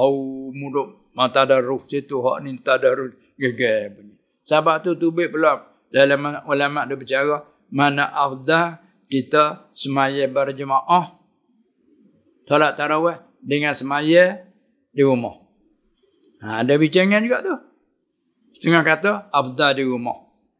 Setengah kata afdah di masjid cara berjemaah. Lepas tu ulama mari tafsir pula. Hak kata afdah semasa sore di rumah bagi orang ingat Quran. Dia hafiz. Ya semasa sore dia boleh tadarus Quran. Tu dia. Itu pun putus tilik daripada jika. Jika orang tu orang yang tak ada masalah datang muqtadam bih. Kita orang biasalah. Tapi kita ingat Quran, orang ingat Quran ramai. Ada pun kalau muqtadam bih, afdal lebih di semua jemaah. Kerana dengan dia orang boleh ikut pula. Kalau dia tak ingat Quran, afdal sinilah boleh dengar Quran. Jadi banyak lagi huraiannya. Jadi kesimpulannya dalam mazhab Pak mengatakan solat tarawih ialah 20 rakaat. Hingga dalam mazhab Hanafi dia bagi kata hak 28 atau hak muakkadah 12 lagi orang muakkadah dia bagi kita ala kullihah 20 rakaat. Lepas tu barang siapa sembahyang tak cukup 20 rakaat dia tak dapat fadilat tarawih. Sebab tarawih 20. Bila sembahyang hanya 12, hanya 14, 18 tak cukup lagi 2 rakaat. Tak dapat fadilat tarawih. Sebab tarawih 20. Dia dapat fadilat. Dia panggil kata sunat mutlaqah. Itu dia dah. Sebab tu bila kita terpaksa tak larat. Sini kata tak larat lah. Solat pasal tak larat. Tak ada apa. Betul memang kita sambung. Kita sambung. Pas nak sambung tak? Tak tahu tu. Naknya hukumnya kita sambung lah. Sembahyang berjemaah. Boleh 8, boleh apa dia boleh 10, 12, apa tak larat berhenti. Ada lagi 8 lagi. Kita sambung. Untuk memenuhkan 20 rakaat. Itulah dia. Tak ada masalah. Ada setengah-setengah ke, ada orang tu biasa dak sembahyang 20. Tiba-tiba dia sembahyang hanya 8. Tak sah duka cita apa? Tak ada duka cita. Tak sah duka cita lah. Dia berhenti sekat 8. Kita sembahyang lagi lah. Duka cita apa? Kita sembahyang lagi. Lepas 2 rakaat, cukup 20. Ada masalah. Habis dia kata, kalau bagi orang yang ingat Quran, mana afdal? Semaya masjid dengan di rumah. Sebab apa? Tilik pada semaya sunat, dia afdal di mana? Di rumah. Tu dia kicau. Lain pada hak ditutup khas tu jemaah. Seperti sembahyang raya. Itu. Adapun solat tarawih tu begitu. Pendek kata, kalau untuk kita nak reti ni, baca dah lepas hari dia baca tarawih tu nahurat tu, panjang sangat cerita dia. Jadi boleh kita ambil kesimpulan untuk kita nak amalkan dengan tidak ada perbatasan apa-apa, supaya nawi hati kita tu bersih, kita buat betul-betul kerana syukur nikmat Allah. Allah memanjangkan umur kita boleh sampai bulan Ramadan, penghulu segala bulan. Bulan yang diberganda-gandakan amal, lalu kita nak rebut peluang keamasan sekadar mampu bagi kita. Tak nak bergaduh dengan orang, kita tak semaya. Cara kita lah, nak 20 nak apa. Memang ada hadir jemaah, kita hadir jemaah. Demo semaya 8, kita sambung 12 lagi, ada masalah. Nak jemaah dengan awak kita ada lagi, jemaah. Nak sore sambung lagi, tak ada masalah. Kita ingat Quran, kita baca Quran dalam tu. Senang je. Senang. Itu dia ada. Itulah. Cuma nasihatnya, kalau kita sebagai guru, kita sebagai ustaz, jangan kita guna perkataan yang mengelirukan. Lah nak mengeliru, ni hak Nabi, ni hak ummah. Tu kecek lagu tu gak clear. Sedangkan Nabi sendiri sallallahu alaihi wasallam dalam isyarat dia, jangan kamu melebihkan aku di atas Yunus bin Matta. Sedangkan Yunus Nabi lagi rasul, aku Nabi lagi rasul, aku diangkat ke atas langit, Yunus ditelan ikan turun ke dasar laut. Jangan kata aku lebih pada dia sama-sama Nabi, jangan. Sedangkan wakilnya dia lebih sekali, ana sayyidu waladi Adam. Tetapi situ apa tu dia larang tu? Jangan kamu melebih aku atas Yunus. Ulama kata, sedangkan dia tu ana sayyidu waladi Adam. Ya hakikat wakil dia lebih segala-gala kan. Tapi dia larang, jangan kamu lebih aku atas Yunus. Ulama kata, supaya apa? Melebihkan dia serta mengurangkan orang lain. Jangan kerana Nabi. Ini sebab tu. Ni hak Nabi. Ni hak umat. Nak mengurangkan ni. Sedangkan Nabi angkat kedudukan umat. Siapa Nabi kata sallallahu alaihi wasallam, umat, sekiranya kalau ada Nabi lagi selepas aku lah. Tapi Nabi ni tak ada. Anal aqib. Akulah ya akhi allazi la nabiyya ba'di. Tak ada dah Nabi lepas pada aku. Fardu takdir kalau Nabi ada lagi lepas pada aku. Mung umat. Tu nak yak kedudukan umat. Mung umat. Ada. Itulah. Kata apa umat ijtihad, kata ijtihad pada umat. Mu turutlah orang dua orang lepas pada aku. Abu Bakar dan Umar. Dan mu ikutlah khulafa ar-rasyidin. Termasuknya Umar. Syok mana lagi. Tapi bila lagi buat gitu jadi berbelah bagi. Tu umat. Mana lebih umat Nabi. Allah. Orang tak tanya mula lagi lah itu. Ni hak ayahmu. Ni hak bukit ayahmu. Mana lebih ayah. Tak tanya gitu. Itu panggil keliru. Kita huraikan patut kita targhibkan. Kita menggalakkan. Itulah. Oi panjang agaknya. Baik, lepas tu. Lagi kita reka-reka. Hanya bab puasa. Bab puasa. Hak Palestin tak sah. Dia mahu duk cakap dah. Kita tak tahu hak Palestin. Tak tahu tak? Masalah terpaksa memasukkan air ke dalam dubur ketika qada hajat. Adakah sah puasa? Tengok. Dia soal siap-siap dah. Terpaksa kata dia. Siapa paksa? Dia tanya. Terpaksa memasuk air ke dalam dubur. Kata dia. Itu turut ibarat dia tu. Terpaksa memasuk air ke dalam dubur. Ketika kita dalam qada hajat. Qada hajat dia tak masuk air dalam dubur. Dia najis tak boleh keluar. Najis tak boleh keluar. Najis tak boleh nak keluar.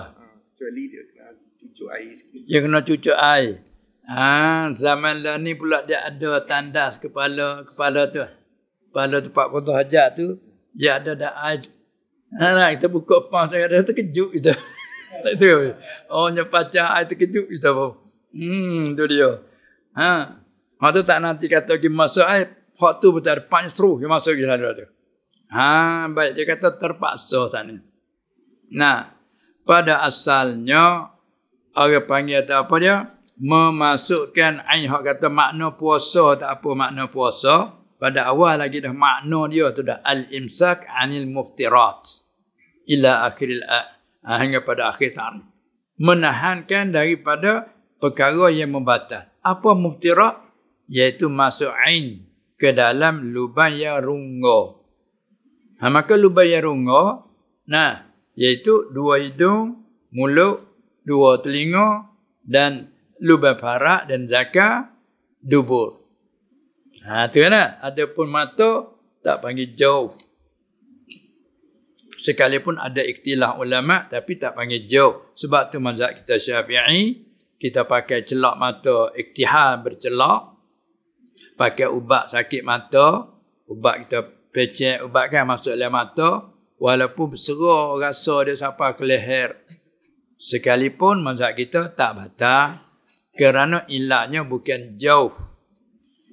Macam air masuk ke masam lubang belu romo. Kalau kita mandi bahasa sejuk, pakai tulang rasa-rasa kadang-kadang dah. Tak batal kerana bukan jauh.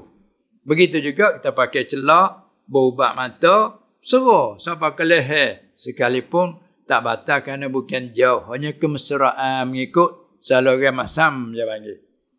Ada pun setengah mazhab, ulama di antara mazhab Hambali mengatakan batal jika sekiranya serah tu rasa pergi ke leher. Jadi sebab tu adalah kita kata al-aula kita boleh elak, kita elakkan. Itu saja. Nak ra'i. Adapun kita hala jari kita masuk ataupun memasukkan air tadi, itu panggil sengaja kita memasukkan. Sengaja kita memasuk jari kita tu. Ada hala jari duk korek dah. Ada-adanya cucuk air perlu masuk lagi. Ataupun panggil ubat ke apa panggil? Ubat apa? Panggil? Ubat puasa. Ubat dah baca-baca pot nak wiko tu hajat apa sore najis kerah tu kan kita nak menghancurkan dia. Ada ubat dia tu. Orang petani panggil ubat julak. Julak juga? Tak apa. Dia faham bahasa tak apa. Dia ada hala masuk kan? Baca pop. Duk sebentar agak remak selalu. Remak kata ni panggil remak. Orang nak beranak lah. Terus tu dia panggil remak kata ni panggil. Sini panggil senak. Senak lepas tu dia tekan nak terbit dia. Panggil remak. Panggil terang. Terang nak terbit tu. Kata ni panggil remak. Nanti pergi faham bahasa-bahasa dia tak sesak bahasa tak boleh ke dia jadi gapo. Kita bicara masalah dulu. Bahasa tu dulu. Faham dah.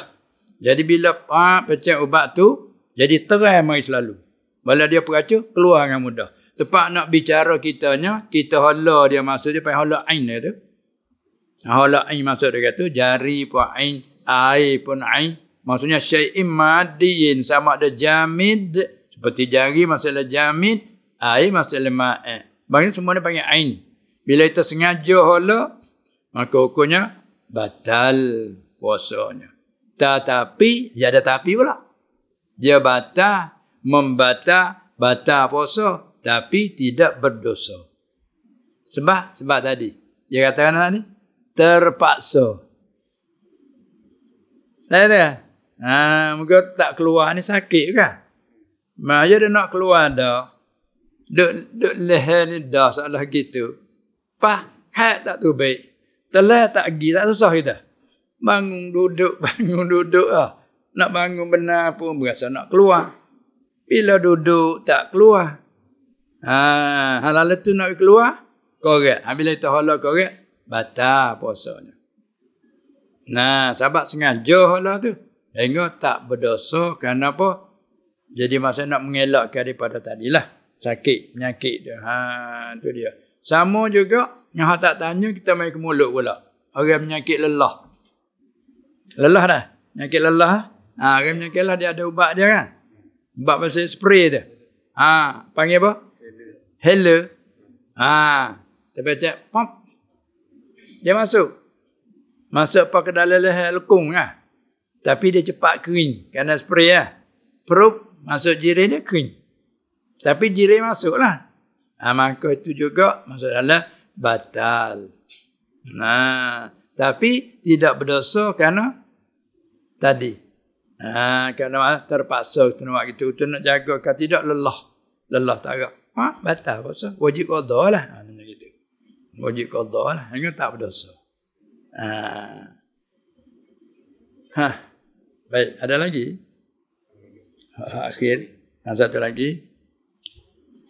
Adakah wajib qada masalah makan dan minum kemudian nyata azan di masjid sedikit terlewat?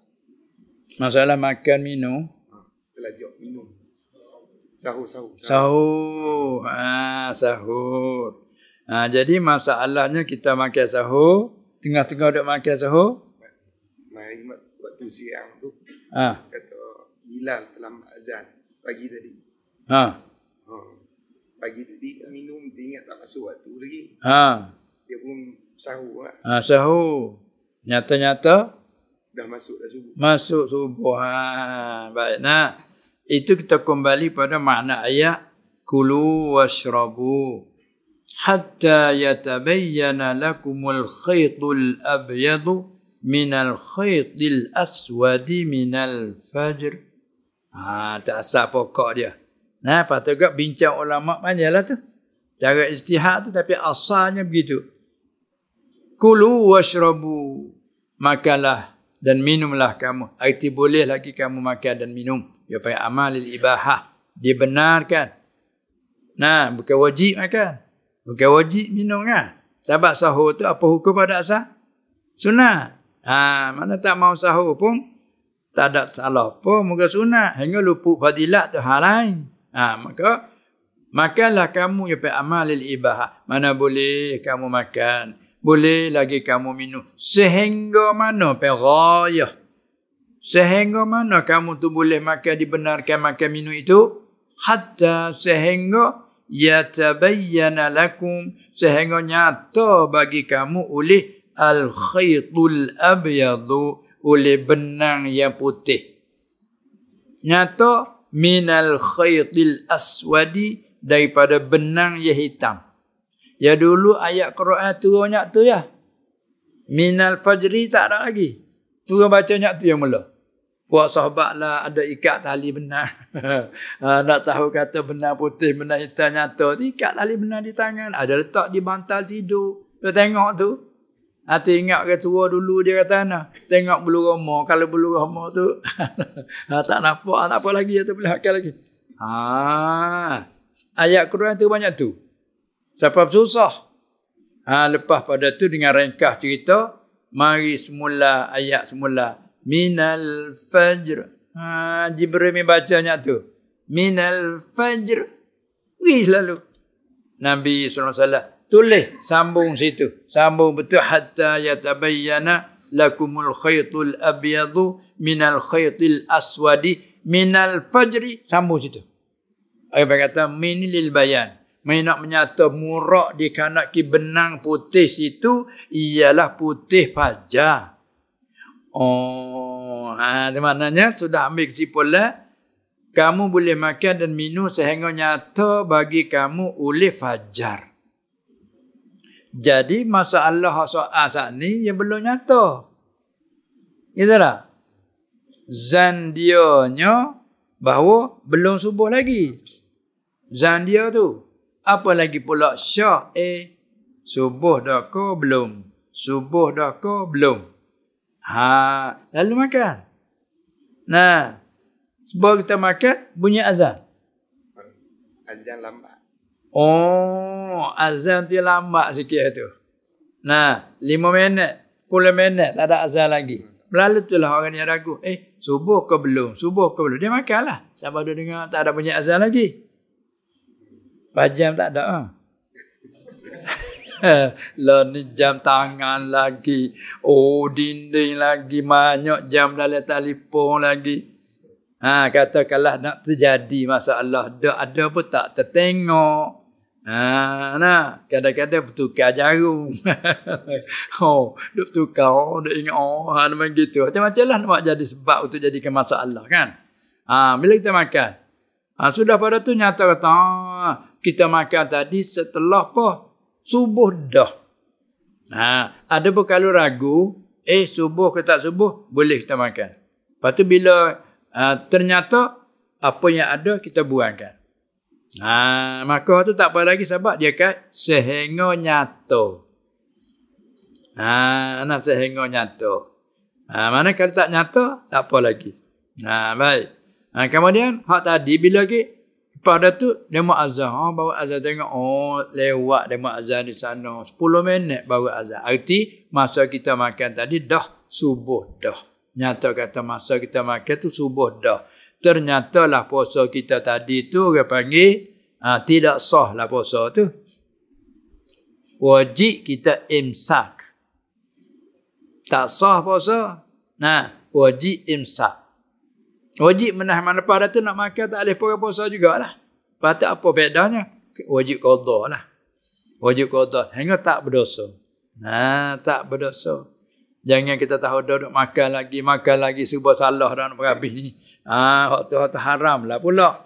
Tak sah lagi haram, hak tu tidak haram. Maka dengan azam kita nak puasa boleh fadilah, bahawa wajib atas kita kena imsak seperti orang puasa lah. Kita boleh pahala tentang wajib imsak. Hingga puasa tu tak dapat lah. Ngam kalau luput syarat je. Wajib qada sah. Tu di antara lah.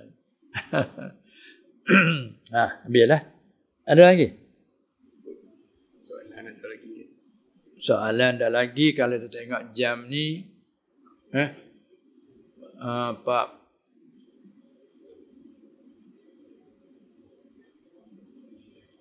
Betul tu dah? 9.40. Lepas kita nak berhenti jam 10.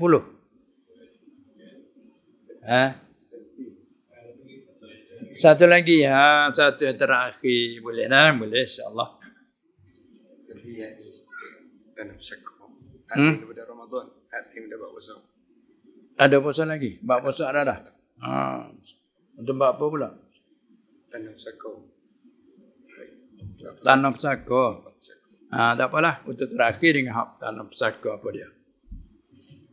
Masalah tanam pusaka, sebahagian waris tidak mahu buat puasa. Sebahagian waris nak buat puasa. Bagaimana keadaan hukum pada waris yang tidak mahu buat puasa? Apa maksud buat puasa? Buat peraih. Tu saya buat kuasa tu panggil aku tu. Dia tak mau beda.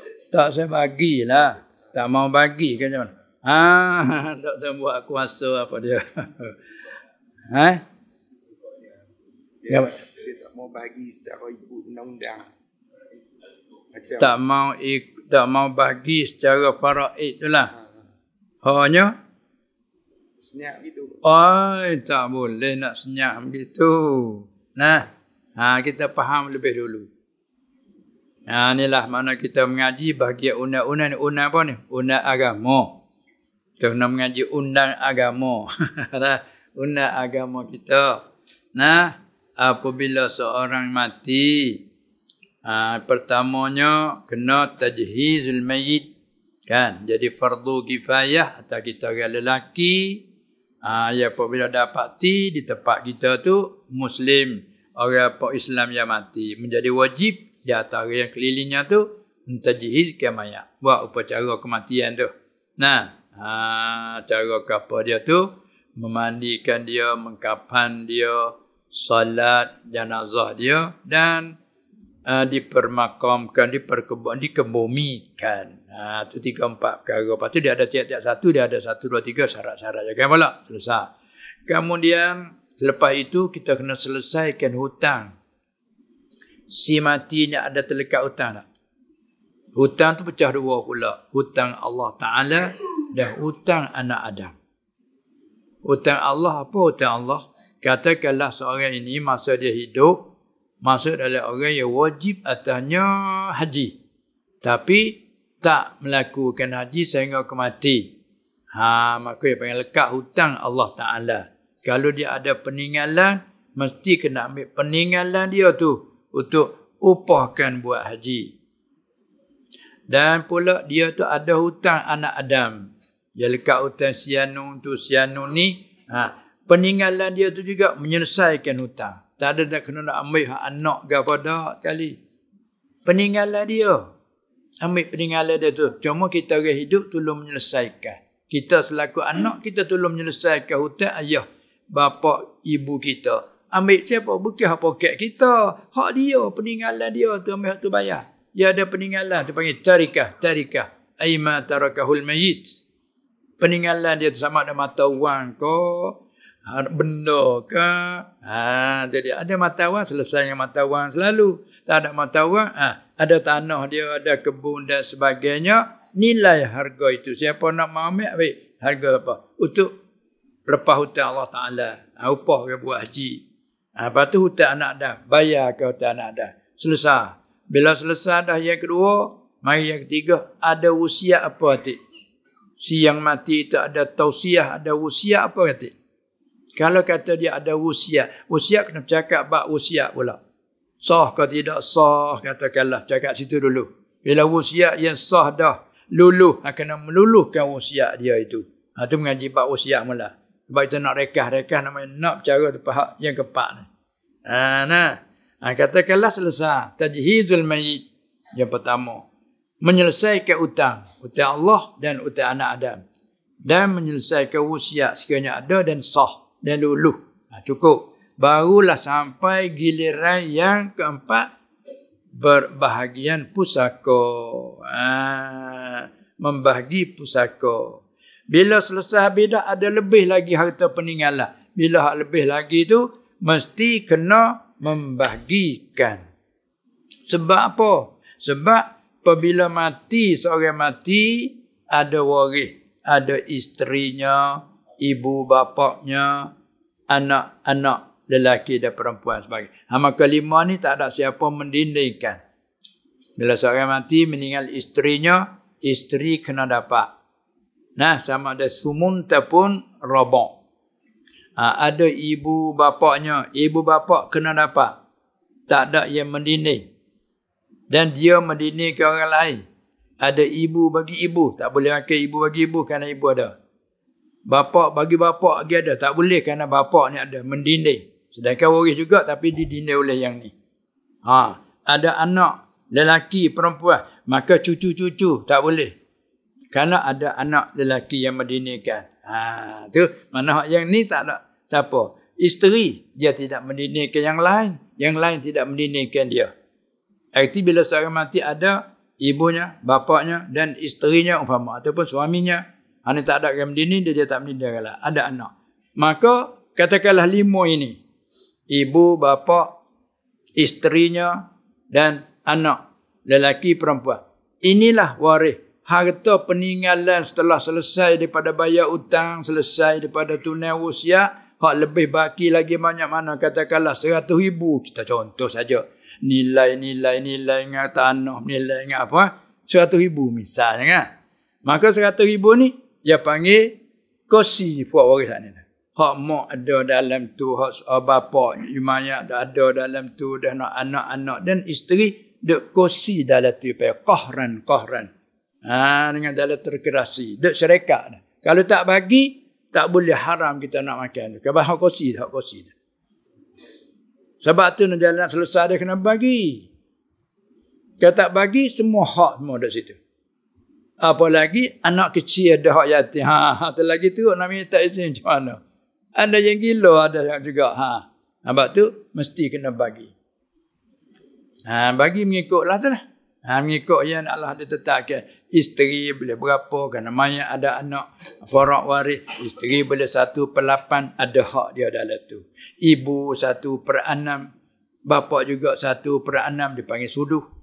Apa tu? Anak lelaki dengan perempuan, lizakari mithlu hazil unsaya. Mengikut qada tu panggil faraid. Fard, mana qada yang ditetap oleh Allah Subhanahu Wa Taala. Orang ni boleh banyak ni. Ni boleh banyak ni. Itu dia.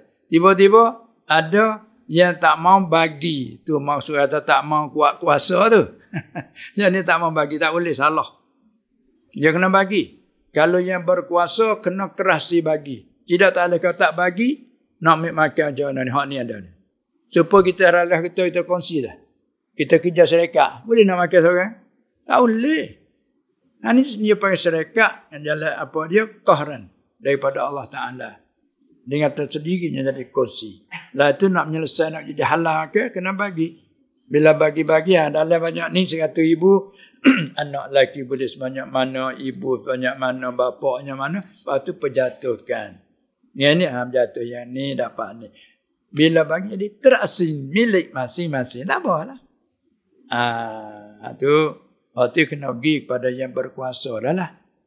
Hukum sekadar ni. Kalau tanya Tok Guru, Tok hukum kata kena bagi. Tak saya bagi juga. Bukan habislah kuasa Tok Guru. Ya kena kuasa ke yang berkuasa. Kamu tak boleh kena bagi. Ya kena kata lah. Sebab tu nak pada yang kuasa tu pula tu. Nah, kalau tidak, kata dia jadi harta bercampur. Bila makan yang tak reda ni salah. Apalagi anak yatim. Walau apa reda pun tak boleh. Kerana reda anak yatim tak diiktibar oleh syarak. Itu dia. Perlu ingatlah. Itu dia. Kalau tak ada orang kuasa tolong nasihat. Tak boleh. Baik, kalau tanya, pahamu tak saya bagi. Pahamu orang lain duduk makan, duduk ambil makan, mu tak tahu katakanlah. Dia ingat, aku ada juga dia ambil senyap-senyap. Tak tahu apa mu tak royak. Kenapa aku nak ambil aku dah dalam. Tak ada suruh bagi, tak saya bagi. Kata-kata dia masalah.